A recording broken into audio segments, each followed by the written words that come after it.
Welcome back everyone! In this video, you'll see me running away from some very hungry swans, revisiting the Viking statues and the giant serpent at Ytraberget, making cozy bird's nest, decorating a willow catkin branch for Easter, and watching spring slowly bring nature back to life.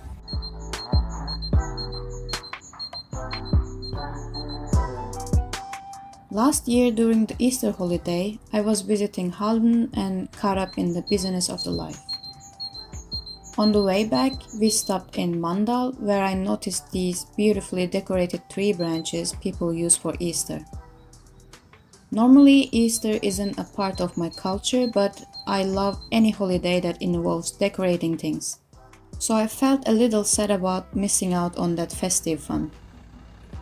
But in 2026, I came prepared with some ideas.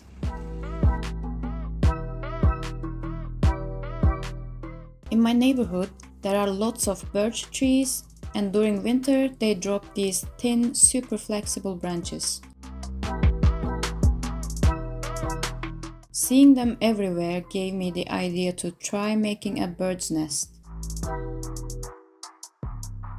I started by bending some branches into small circles and tying them off with a thin black thread. These circles would later help me build the main frame of the nest.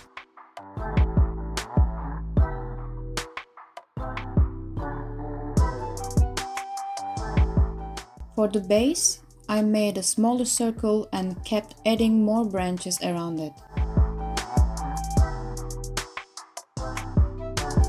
I didn't use much thread because the branches naturally tangle and lock together, making the nest surprisingly sturdy.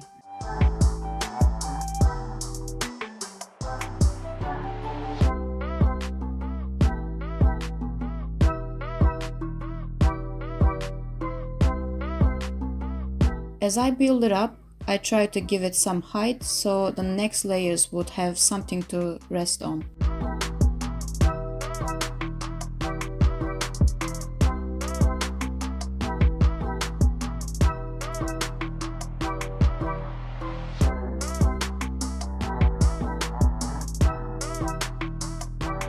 Once I had a nice dip in the middle, so it really felt like a nest, I added the circles I made earlier around the top edge.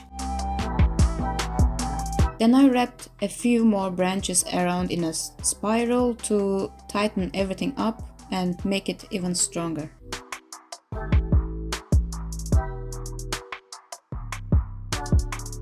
It turned out pretty successful and was really exciting to make.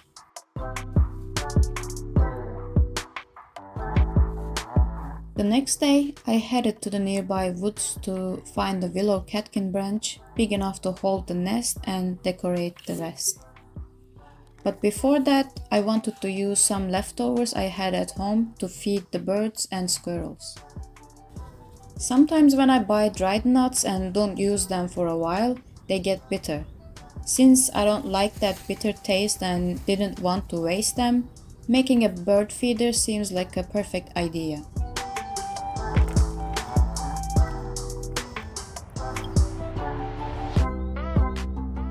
While in the woods, I found a damaged bird nest to use as feeder and use avocado rinds as containers to fill with nuts.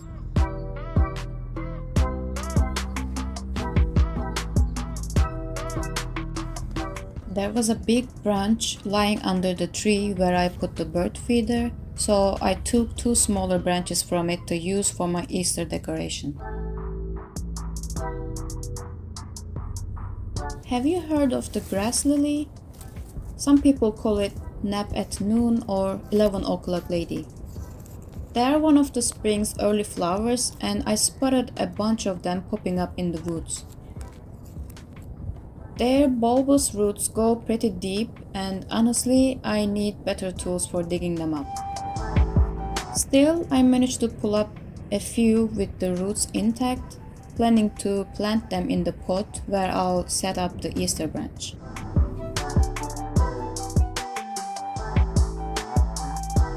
The The handmade bird nest was my own idea. I hadn't seen it in any of my inspiration photos, but I think it looks great on the branch. Usually people decorate with painted eggshells, mine were store-bought plastic ones, and some colorful feathers. After finishing the decorations, I sprinkled some seeds like chia, green and orange lentils, and flaxseed into the pot, hoping they will grow fast enough to cover the surface of the pot by Easter. I also added some little mushroom trinkets and one squirrel, and if I can find one, I will add one rabbit. The sprouts should be covering them around and it will hopefully look much more natural. At first I placed the branch outside, but these days Stavanger has been pretty windy and rainy, and it even snowed a little one day. So I brought everything indoors for now and will wait until the weather calms down. One Saturday, spring finally showed her beautiful face. I decided to visit Ytraberget, a peninsula and a cultural heritage area in Stavanger that I discovered back in the summer of 2024. If you want, you can find that video in the top right corner or in the video description. The park is really cool, especially with the Viking statues and that giant serpent on display. I remember last time it wasn't submerged by the tides, but now it is.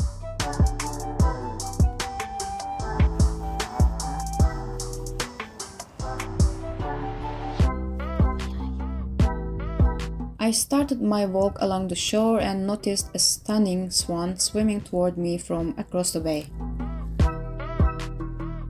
I hesitated to move because I know swans can be a bit aggressive sometimes.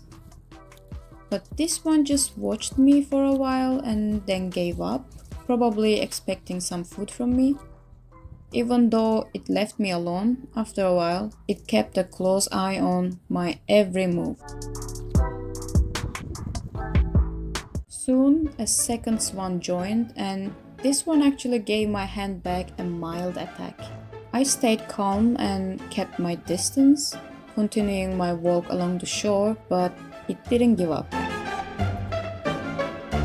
I saw leftovers on the ground, probably someone fed them earlier. I showed the scraps to the swan, but apparently it didn't taste as good for her. As soon as she was sure she didn't like it, she came to me, specifically for my bag. To distance myself, I decided to explore other parts of the area and found this lovely slope. I'm definitely coming back here next winter, if not in April. Hazelnut trees have long yellowish catkins that are male flowers releasing pollen. The female flowers are tiny, bright red buds looking like small feathery tufts. And here are some good old mushrooms.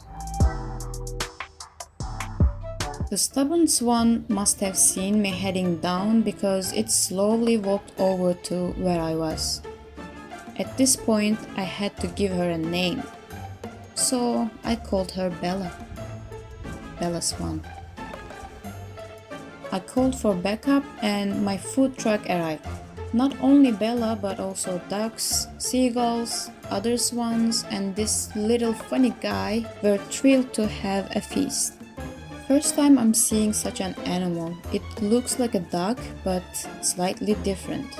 Do you know what type of bird it is?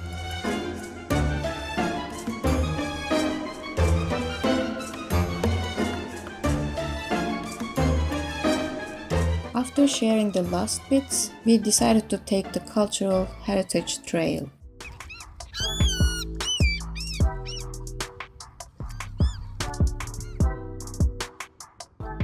Ytraberget is a special piece of land protected by Norwegian authorities. Archaeological studies have uncovered remnants of village castle walls and king mounds from Iron Age, moving blocks from the last Ice Age, farmlands and structures from past centuries. All of these tells the story of Norwegian cultural heritage, history, and lifestyle. Since many boathouse remains were found here, the area is thought to have had military importance. It's also believed that Harald Fairhair, whom you might remember from the iconic Viking series, ended the Battle of Hafrsfjord here in 872, uniting all of Norway for the first time. For the 1100th anniversary of this unification, Norway's king at the time, Olav V, visited Ytraberget and even wrote his name on the monumental rock beneath Harald's.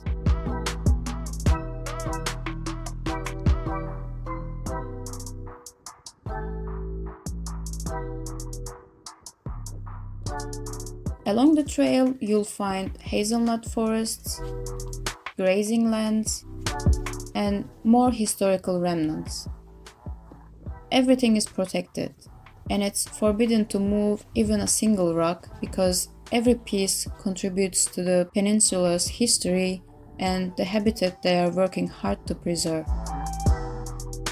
Back in the 18th century, when Norwegians first met the potato, earth cellars became an important part of daily life to store and preserve potatoes. These natural refrigerators were used well into the 20th century, but to kids back then, these cool cellars were called witches' caves, full of mystical powers. I love how vividly green the grass stays in Norway, almost all through the winter. Recently though, with lasting snow, the greenery faded and left this pale yellow dead plants on the ground. That has to be the worst time of the year. Fortunately, March brought the first hints of spring. Occasional sunshine, temperatures rising up to 5 to 10 degrees, and beautiful snowdrops, daffodils, scillas, and crocuses popping up everywhere.